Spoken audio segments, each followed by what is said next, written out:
Do you even know how to solve this thing? Looks like a piece of trash to me anyway. ليش قلت للزلمة إنه إحنا من القدس؟ Someone like him who knows the difference between Gaza والقدس يعني what's the point? طب هيك صار يفكرنا إنه إحنا من إسرائيل. Doesn't matter يفكر اللي يفكره.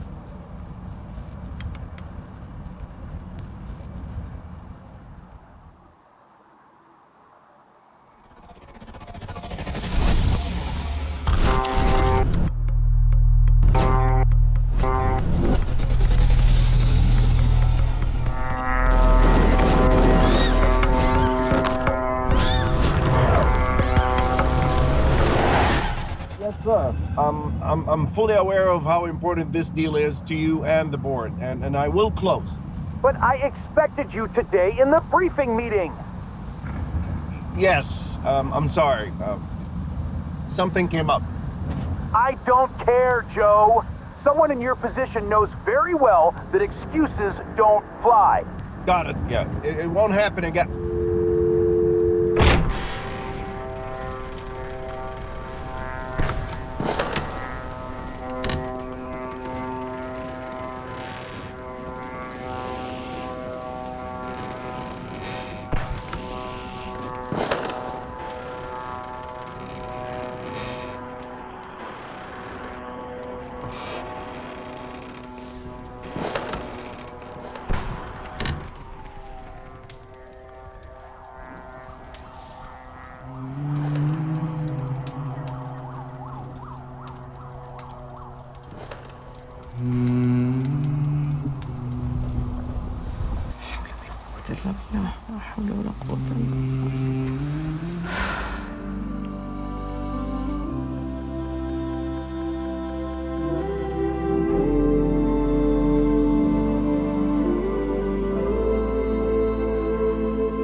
You only need one God.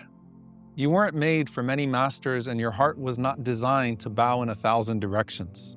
ما جعل الله لرجل من قلبين في جوفه. Allah has not placed two hearts in a single man's chest. Notice how precise the wording is, by the way. Allah didn't say insan, a human being, but rajul, a man, because a woman physically carries two hearts within her when she's pregnant. But the spiritual meaning holds for both men and women. No human being can carry two gods in one heart. And whoever owns your heart owns you. And the one who made your heart refuses that you share it with anyone else. In a hadith Qudsi, Allah subhanahu wa ta'ala says, أَنَا أَغْنَى الشُّرَكَاءِ عَنِ الشِّرْكِ. I am the least in need of any partner. So whoever does a deed seeking me and someone else, I leave him to that someone else. And what a punishment to be left to creation after being offered the Creator. Because Allah is too great to be shared in your pursuits, too perfect to be compared, and too necessary to be replaced. Your soul was wired to seek Him. And in your heart, there's this void that can only be filled by Him. And anything else that takes that place is just a poster for shaitan. As Imam bin Taymiyyah rahimahullah said, if the soul doesn't worship Ar-Rahman, it certainly worships the shaitan. What that means is it doesn't matter if the God that you associate with Allah is a good man or represents a noble concept, because to worship anything alongside your Creator is to deviate from the divine. The Quran even says, قُلْ إِن كَانَ لِلرَّحْمَنِ وَلَدٌ فَأَنَا أَوَّلُ الْعَابِدِينَ. Say, if the Most Merciful had a son, then you would find me to be the first worshipper.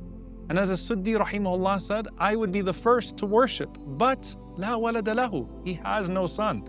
So I love Jesus, peace be upon him, but I worship the God of Jesus, not Jesus himself.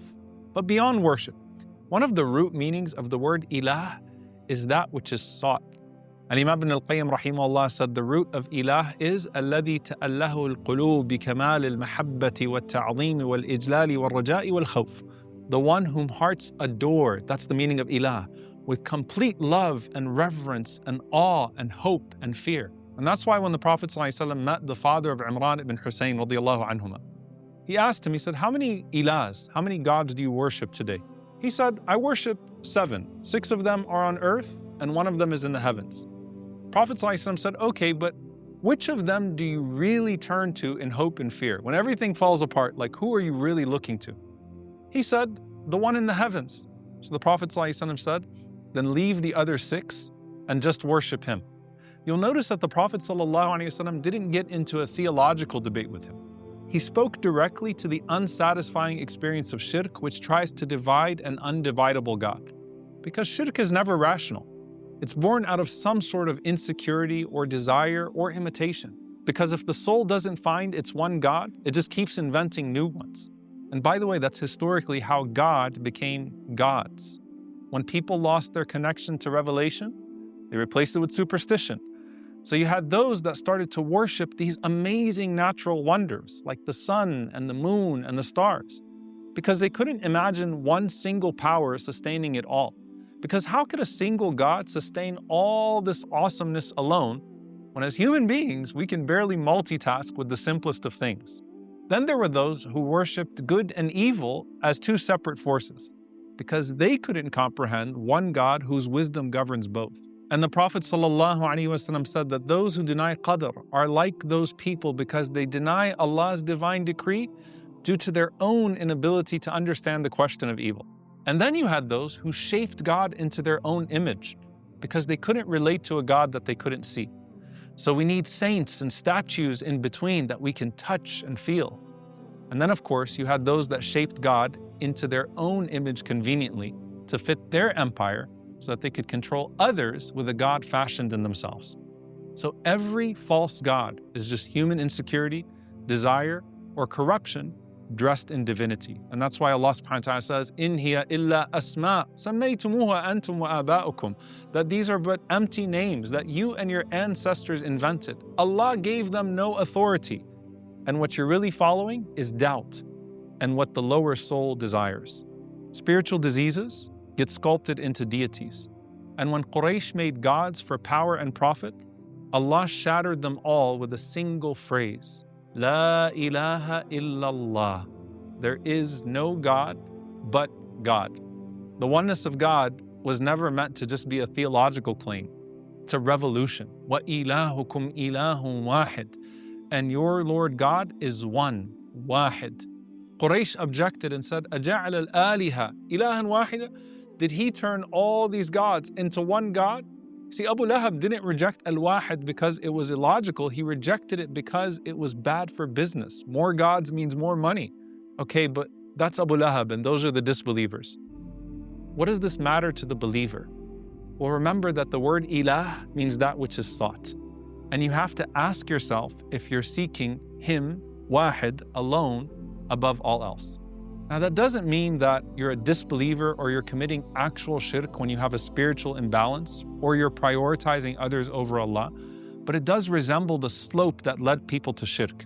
Because before you taste the true sweetness of one God, you have to negate all other things that have God-like control over you. And that's why the Prophet ﷺ said, Ta'isa abdul dirham, ta'isa abdul dinar. Miserable is the slave of the dirham or the dinar or the dollar or the pound. And think about the term career worship. How many people have made their career their God, where they're willing to sacrifice their prayer, their family, and yes, even their principles for that career? He also, sallallahu alaihi wasallam, said that mudminul khamr, the one who's addicted to alcohol, is like the one who worships idols. Now you replace wine with any other major sin and ask yourself, are you a slave to your passion? Because Allah subhanahu wa ta'ala says in the Quran, أَرَأَيْتَ مَنِ اتَّخَذَ إِلَهَهُ هَوَاهُ. Have you seen the one who takes his desire as his God? Or think about where you derive your sense of self-worth and validation from. Because worship doesn't end when physical idols are broken. It just takes on new forms. Today, idols wear designer brands and blue check marks, and they live on stages and screens instead of shrines.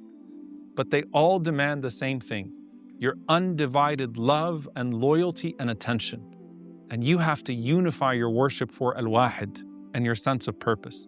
As Ibn al-Qayyim rahimahullah says, فَلِوَاحِدٍ كُنْ وَاحِدًا فِي وَاحِدٍ.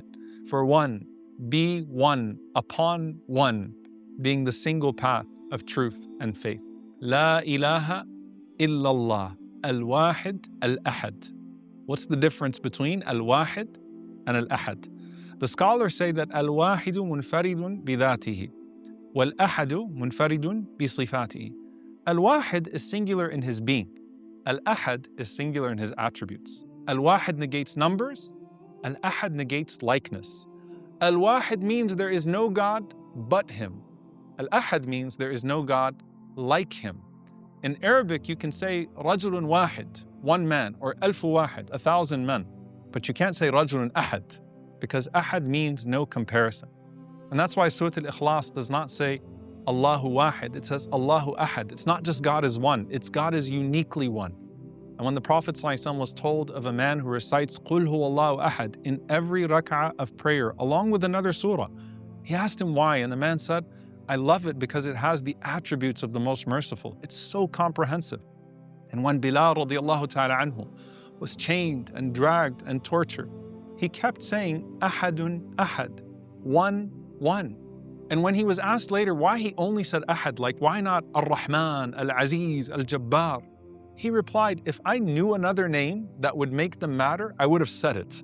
SubhanAllah, knowing Al-Ahad alone for him was enough to find strength in Allah and be willing to die for him, and enough for them to want to kill him. Whereas we know all these names of Allah and we're barely willing to live for him. The question is why? Bilal radiallahu ta'ala anhu knew what fake gods looked like, whether it was idols or men. And he knew there is no one but Allah and no one like Allah.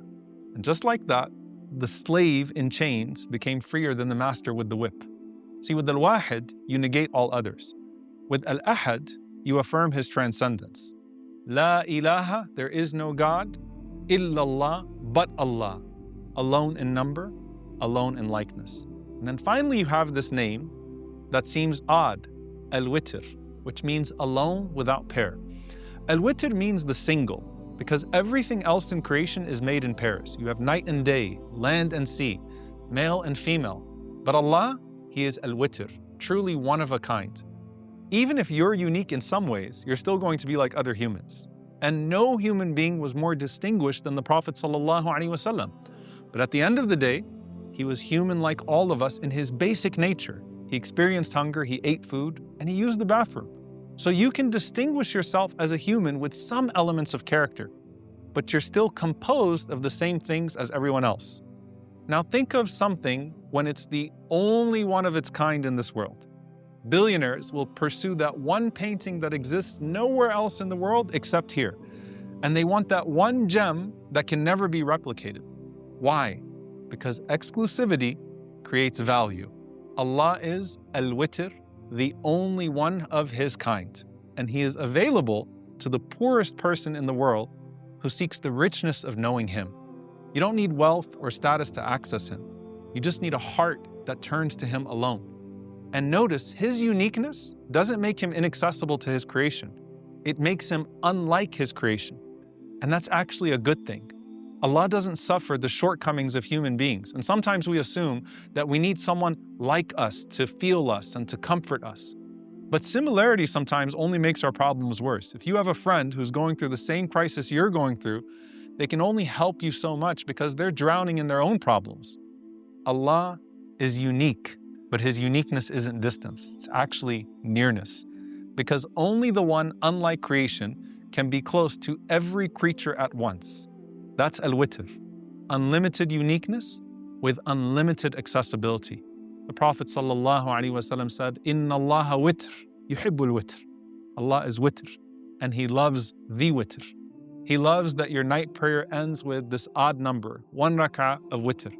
That you break your fast on an odd number of dates, and that you sip water in 3 sips, and that you do tawaf with an odd number of 7. Every act becomes a reminder that He alone stands unmatched without pair. And this is how Tawheed stops being theory and it becomes beautifully embedded in your everyday life.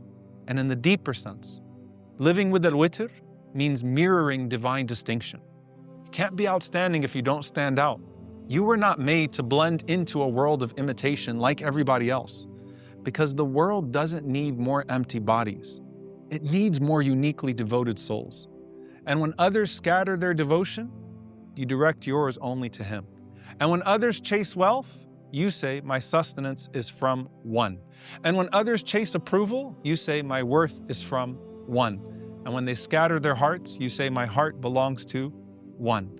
And that is how you become one for one. Because to live for one is to finally be free from all.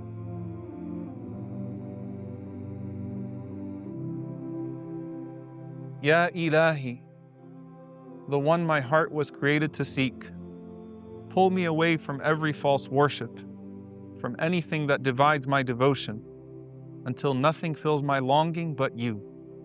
Ya Wahid, unify my pursuits into a single direction, and when the world pulls me apart, center me in your oneness.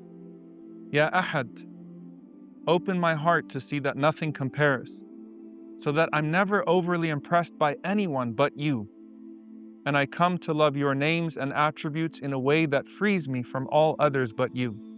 Ya Witr, when I stand alone at the close of the night, let my solitude remind me of your singular majesty. Make my heart distinct by its devotion, and make me one of your rarest servants. ولله الأسماء الحسنى فادعوه بها